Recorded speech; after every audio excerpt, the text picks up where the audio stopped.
Hello everyone, welcome to Yasmin's Learning Corner. আজি ভিডিঅ'ত আমি পঢ়িম ক্লাছ 8ৰ সায়েন্স বুকৰ চেপ্টাৰ 8 কোষ গঠন আৰু কাৰ্য।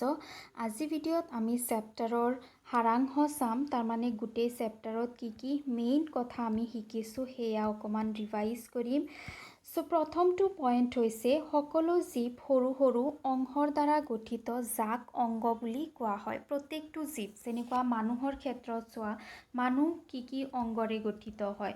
মানুহৰ হাত আছে, ভৰি আছে, চকু, নাক, কাণ, মুখ, মূৰ, এইবোৰ হৈছে কি একোটা অংগসমূহ লগ লাগি পেলাই এটা জীৱৰ সৃষ্টি হয়।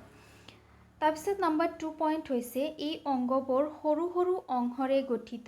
জীৱৰ এই অংগৰ আটাইতকৈ সৰু মৌলিক গঠনৰ অংশক কোষ বুলি কোৱা হয়। আকৌ এই অংগ জীৱৰ আছে, অংগসমূহ আকৌ কিছুমান সৰু সৰু অংশৰে গঠিত যাক কোষ বুলি কোৱা হয়। সো প্ৰথমতে যিটো মৌলিক একক থাকে সেইটো হৈছে কোষ। বহুতকেইটা কোষ লগ লাগি তাৰ পৰা গঠন হয় কলা।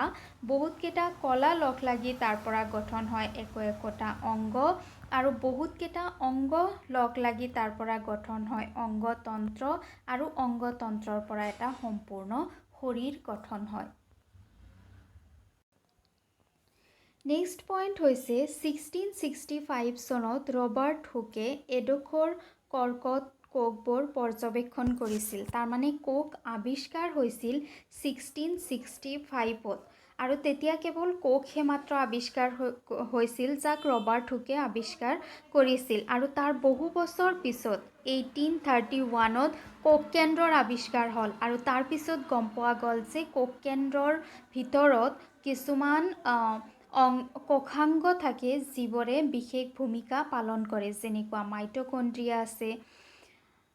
তাৰপিছত নেক্সট পইণ্ট হৈছে কোষবোৰে বিভিন্ন আকৃতি আৰু আকাৰ দেখুৱায়। কোষবোৰৰ আকৃতি বেলেগ বেলেগ হোৱা দেখিবলৈ পোৱা যায়। ইহঁত বিন শ্বেপেড হয়, বিন আকৃতিৰ হয়, এনেকুৱা ধৰণৰ লোভ থকা হয়, কিছুমান চিলিণ্ড্ৰিকেল হয়, কিছুমান ৰাউণ্ড হয়, হয়নে? কোষসমূহৰ আকাৰ আৰু আকৃতি বিভিন্ন ধৰণৰ হয়। কিছুমান কোষ ডাঙৰ হয়, কিছুমান সৰু হয়।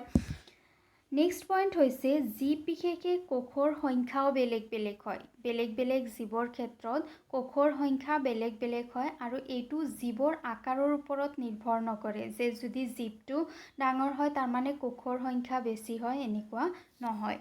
নেক্সট পইণ্ট হৈছে কিছুমান কোষ যথেষ্ট ডাঙৰ আৰু খালী চকুৰে দেখা যায়, যেনেকুৱা কুকুৰাৰ কণী। কুকুৰাৰ কণীও এটা কোষ হয় যাক আমি খালী চকুৰে দেখিব পাৰোঁ, কিন্তু আমাৰ শৰীৰ গঠন কৰা যিবোৰ কোষ আছে সেইবোৰক আমি অনুবীক্ষণ যন্ত্ৰৰ বাহিৰে দেখিব নোৱাৰোঁ।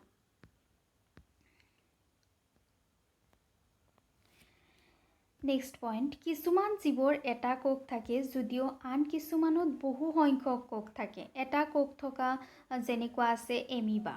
এমিবাৰ দেহত কি আছে? মাত্ৰ এটা কোষ আছে, আৰু এটা কোষে গোটেইবোৰ কাৰ্য সম্পূৰ্ণ কৰে, যেনেকুৱা বহুকোষী জীৱৰ ক্ষেত্ৰত হয়। বহুকোষী জীৱৰ ক্ষেত্ৰত বহুত ট্ৰিলিয়নলৈকে কোষ থাকে, আৰু সেই কোষসমূহে জীৱৰ কাৰ্য কৰে। এককোষীৰ ক্ষেত্ৰত এই এটা কোষে গোটেইবোৰ কাৰ্য সম্পূৰ্ণ কৰে।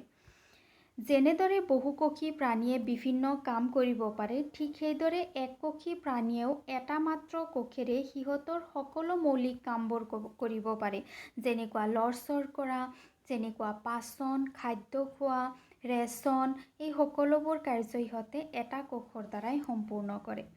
কোষৰ তিনিটা মূল অংশ আছে: কোষাৱৰণ, কোষ প্ৰৰক য'ত কোষাংগবোৰ থাকে, আৰু নম্বৰ 3 হৈছে কোষ কেন্দ্ৰ। এইকেইটা হৈছে মূল। এইটো হৈছে কোষাৱৰণ, এইটো হৈছে কোষ কেন্দ্ৰ, আৰু এইবোৰ হৈছে কোষ প্ৰৰক। এইকেইটা হৈছে মূল বস্তু। ইয়াৰো উপৰি কোষ এটাত আৰু বহুত অংশৰ দ্বাৰা কোষ এটা গঠিত হয়, যেনেকুৱা মাইটকণ্ড্ৰিয়া, যেনেকুৱা লাইচোজম, ৰাইবোজম, অন্তঃপ্ৰৰখীয় জালিকা, তাৰপিছত গল্গি বডি, এনেকুৱা ধৰণৰ আৰু বহুত অংশ থাকে। তাৰে ভিতৰত মেইন হৈছে এইকেইটা।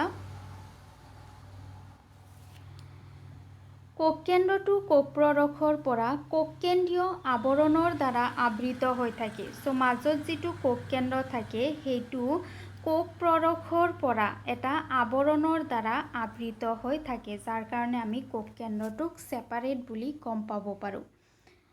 যিবোৰ কোষত সুসংগঠিত কোষ কেন্দ্ৰ নাথাকে, অৰ্থাৎ কোষ কেন্দ্ৰৰ আৱৰণ নাথাকে, তাক প্ৰকোষ কেন্দ্ৰীয় কোষ বুলি কোৱা হয়। কিছুমান কোষ এনেকুৱা আছে যাৰ কোষ কেন্দ্ৰৰ চাৰিওফালে আৱৰণ নাই, আৰু তেনেকুৱা ধৰণৰ কোষক প্ৰকোষ কেন্দ্ৰীয় কোষ বা প্ৰক্ৰিয়টিক কোষ বুলি কোৱা হয়।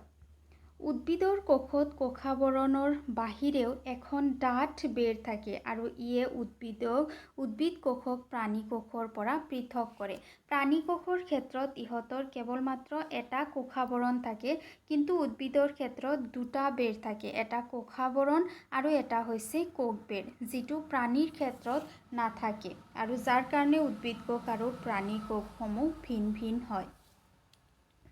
প্লাষ্টিড নামৰ ৰঙীন পদাৰ্থবোৰ মাথো উদ্ভিদ কোষতহে পোৱা যায়। সেউজীয়া প্লাষ্টিডক ক্লৰ'ফিল বা পত্ৰহৰিত থাকে, তাক হৰিতকণা বুলি কোৱা হয়, আৰু এই হৰিতকণা থকাৰ কাৰণে পাতৰ ৰং সেউজীয়া হয়, আৰু যিটো উদ্ভিদৰ ক্ষেত্ৰত দেখিবলৈ পোৱা নাযায়। তাৰমানে উদ্ভিদৰ ক্ষেত্ৰত প্লাষ্টিড নাই, যাৰ কাৰণে উদ্ভিদৰ ক্ষেত্ৰত ক্লৰ'ফিল আৰু ক্লৰ'প্লাষ্ট নাই।